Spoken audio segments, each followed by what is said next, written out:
Assalamualaikum teman-teman. Bertemu lagi bersama saya Randy di channel Ngerti Yuk.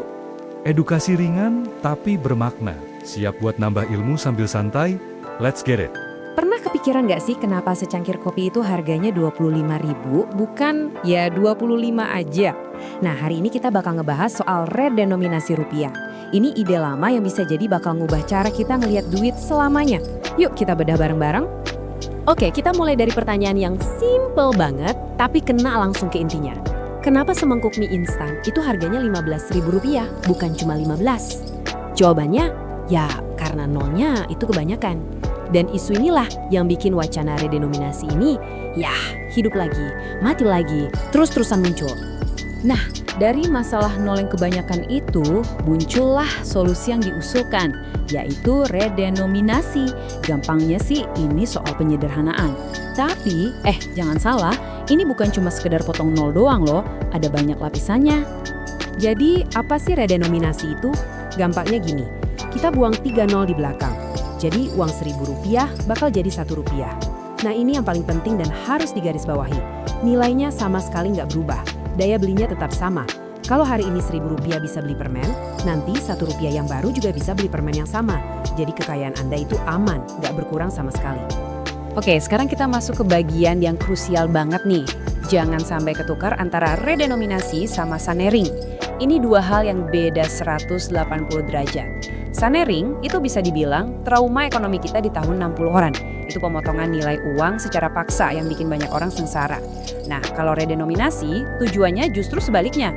Ini bukan buat menghukum, tapi buat merapikan, menyederhanakan.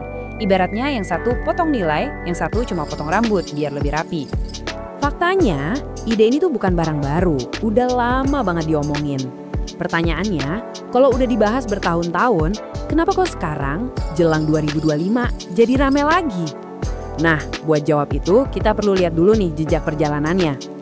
Lihat deh lini masa ini. Perjalanannya panjang banget kan? Mulai dari upaya pertama yang gagal total di tahun 1965, terus coba diangkat lagi di 2010, muncul lagi di 2017, masuk rencana di 2020, dan ya sekarang kita di sini ngomongin ini lagi untuk 2025. Ini jelas bukan wacana dadakan, tapi udah kayak obrolan nasional yang timbul tenggelam. Tapi yang bikin agak bingung tuh ini, Kementerian Keuangan yang memasukkan ini ke rencana strategis mereka. Tapi pas ditanya, mereka bilang ini wewenangnya Bank Indonesia. BI-nya sendiri kasih sinyal kalau ini ya belum jadi prioritas. Fokus mereka lagi ke stabilitas. Jadi kayak saling lempar bola panas gitu kan? Nah, tarik ulur di tingkat pemerintah ini sebenarnya cerminan dari perdebatan yang lebih besar di kalangan para ahli. Jadi ada dua kubu nih. Satu sisi bilang ini langkah jenius buat ekonomi kita, sisi lainnya bilang ini pertaruhan yang risikonya kegedean. Oke, sekarang kita coba bedah argumen dari kedua belah pihak. Kita mulai dari tim yang pro redenominasi. Salah satu argumen terkuat datang dari ekonom senior Derajat Wibowo.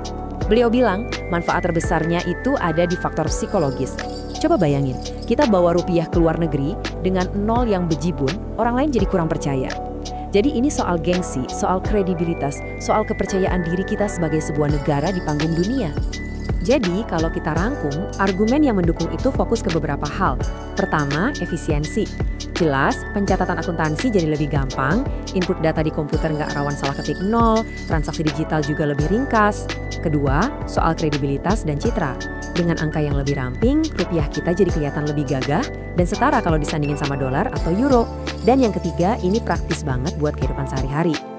Tapi tunggu dulu, nggak semuanya setuju. Sekarang kita dengar dari sisi yang kontra. Salah satu suara paling kenceng datang dari para pelaku usaha, kayak Pak Roy Mandey dari Asosiasi Retail. Beliau nunjukin satu masalah yang sangat nyata, biayanya siapa yang nanggung? Ini bukan cuma soal cetak label harga baru loh, ini ngomongin soal overhaul sistem kasir, software akuntansi, inventaris, semuanya. Biayanya bisa gede banget. Dan argumen penolakan ini serius banget. Pertama, ada risiko inflasi karena pembulatan ke atas. Misalnya harga 9.900 kan jadi 9,9.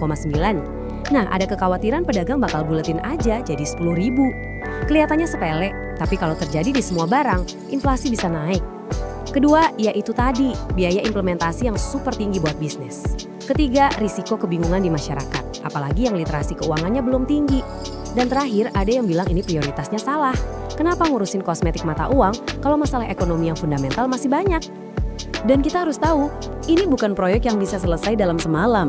Para ahli bilang, untuk transisi yang mulus, dari persiapan, sosialisasi ke seluruh pelosok negeri, sampai implementasi penuh, itu butuh waktu paling nggak 8 tahun. 8 tahun? Lama banget kan? Oke, Indonesia kan bukan negara pertama yang kepikiran buat melakukan ini. Banyak negara lain yang udah pernah. Ada yang sukses besar, ada juga yang gagal total. Nah, ini penting banget buat kita belajar dari pengalaman mereka. Dan tabel ini nunjukin taruhannya dengan jelas banget.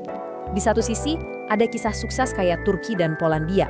Mereka berhasil potong nol karena melakukannya pas ekonomi mereka lagi kuat dan stabil. Tapi di sisi lain, lihat deh cerita peringatan dari Zimbabwe atau Brazil. Mereka coba lakukan redenominasi di tengah badai inflasi. Dan hasilnya, ya berantakan. Jadi benang merahnya apa? Kondisi ekonomi yang stabil itu harga mati. Pelajaran dari negara-negara lain tadi jelas banget ya. Timing is everything. Waktu dan kondisi itu kunci utamanya. Nah, ini membawa kita ke pertanyaan paling krusial dari semua pembahasan ini. Dengan semua pro kontra dan pengalaman global tadi, apakah Indonesia sekarang ini benar-benar siap? Menurut para ahli, supaya redenominasi ini sukses, ada beberapa syarat wajib yang harus dipenuhi. Semacam checklist lah. Pertama, ekonomi harus stabil, inflasi rendah, pertumbuhan oke.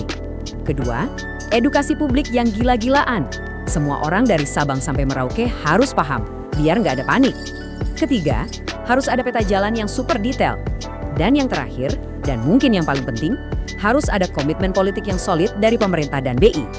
Kalau salah satu dari 4 ini nggak ada, risikonya gagal. Jadi, kita sampai di ujung pembahasan. Pertanyaannya kembali lagi ke kita semua. Apakah menyederhanakan rupiah ini sebuah langkah maju yang nunjukin kekuatan ekonomi kita? Atau justru sebuah pertaruhan besar dengan risiko yang belum siap kita tanggung sekarang? Jawabannya, tampaknya masih jadi perdebatan yang sangat panjang.